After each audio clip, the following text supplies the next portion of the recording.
So you're thinking about moving to Indian Shores, Florida. Well, in today's video, we're going to take you around some of the neighborhoods here and show you some homes in different price points so you can see what might fit into your budget. If this is your first time to our channel, please subscribe below and hit that bell so that you will be the first to know about the current market conditions in Indian Shores.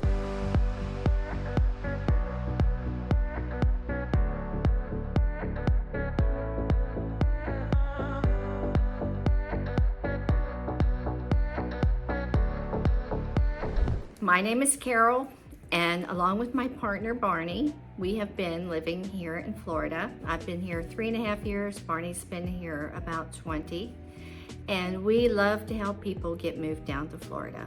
So whether you're ready to move in 9 days or 90 days, that works for us. Just give us a call. Our contact information is all below. And let's get at it. You know, I've been thinking a lot about what makes Indian Shores, Florida such a great place to live. Honestly, there are so many reasons why people fall in love with this little beach town, and I want to share some of the best things about living there. First of all, the beaches are just spectacular. Indian Shores has some of the most stunning white sand beaches you'll find anywhere along the Gulf Coast. The sand is soft, the water is clear, and what is really nice is that it's not packed with tourists like a lot of the other beaches nearby. You can just relax, unwind, and enjoy the natural beauty without feeling crowded or rushed, and you are just minutes away from that kind of beach. It's like a dream come true.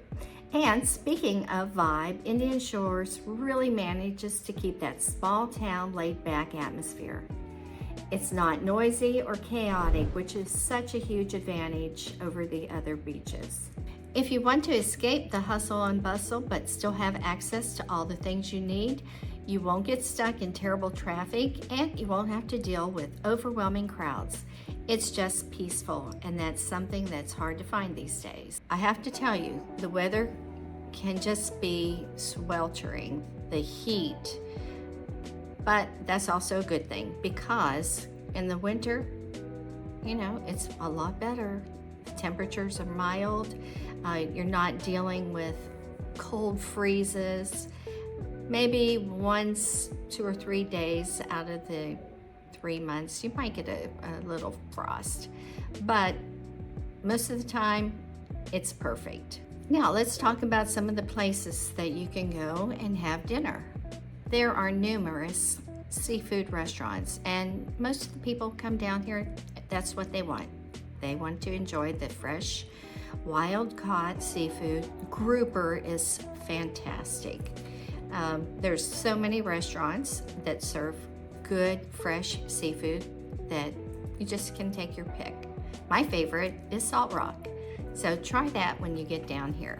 There's lots of great seafood restaurants, plenty of coffee shops, a lot of mom and pop restaurants. Honestly, I don't think I've had any that wasn't good. They're all very, very delicious. Another thing they have a lot of here is nice little boutiques. You always like to go find a good little beach boutique when you're on vacation, and there are numerous ones here. Get your swimsuit attire, your beach attire, coastal, whatever, and just enjoy. You're all ready for the beach. Now let's talk about housing a little bit. Housing is expensive, but it's still affordable. The reason it's expensive, of course, is because we are by the coast. You're right by the ocean, and that, you know, it comes at a premium, but that's okay. It's a little higher, and also it doesn't, you know, it may seem high to some people, it might seem low to others. It just depends on where you're moving from. So if you're moving from the Northeast or the West, you'll find it extremely affordable. If you're moving here from Georgia or Alabama, it's pricey. Anyway, either way, you can find something, and you can be 5-10 minutes away from the beach, or you can be right on the beach. It's your decision.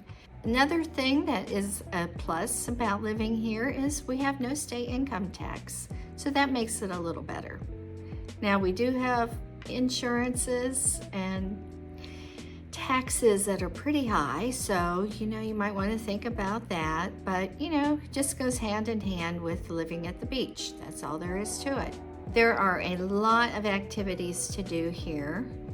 We've got kayaking, paddleboarding, hiking, biking. You can water ski, jet ski, you name it. There's water activities everywhere. You can even go parasailing. It's all over the place. And what a great way to have a vacation. Just somebody take a video up there of you on the parasail. So take that home. Anyway, there's also golfing nearby if you like to golf, not too far.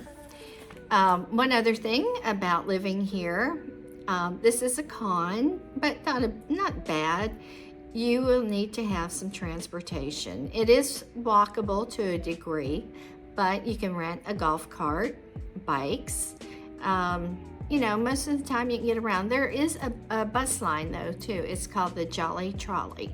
And you just catch it right out in front of your condo or wherever you're staying. It's very convenient, and it goes all the way from, I believe, Clearwater all the way to St. Pete beaches. So you've got plenty of options. But most of the time you probably just want to be at the beach. We've also got a lot of state parks here.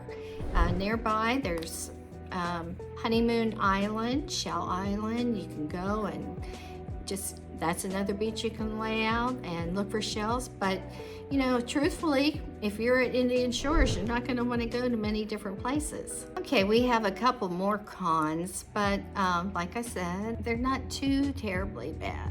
We do have some wildlife here, and that would be alligators. Some say there's crocodiles. I haven't seen any, but you can bet if you see fresh water anywhere, there will be alligators in that water. So I would not suggest swimming in any fresh water around here. The ocean, now that's not bad. That's one other thing. There are snakes, jellyfish out on the beach, of course. You have to watch out for those. That's a pretty bad sting. And a lot of bugs, mosquitoes, and these no-see-ums around here, they'll get you every time. Hurricane season is upon us right now, and a hurricane season, it can be pretty tough. Sometimes you may only see the rain, and that's normal for this time of year. We do get pretty heavy rains. There could be some flooding, so it's pretty flat, but normally we have not had any problem except for last year. We did have a pretty bad hurricane, and a lot of people got flooded, but everyone is about, I think most people are pretty caught up, and they've got their homes fixed back up or they're rebuilding them. But that's one of the things about living on the beach. You just have to take that into account if you're going to live there. So I also promised you a little tidbit about a lesser known secret. Indian Shores houses one of the largest wild bird sanctuaries here, and it is free to tour. So come here, enjoy it, and let's see you in Indian Shores.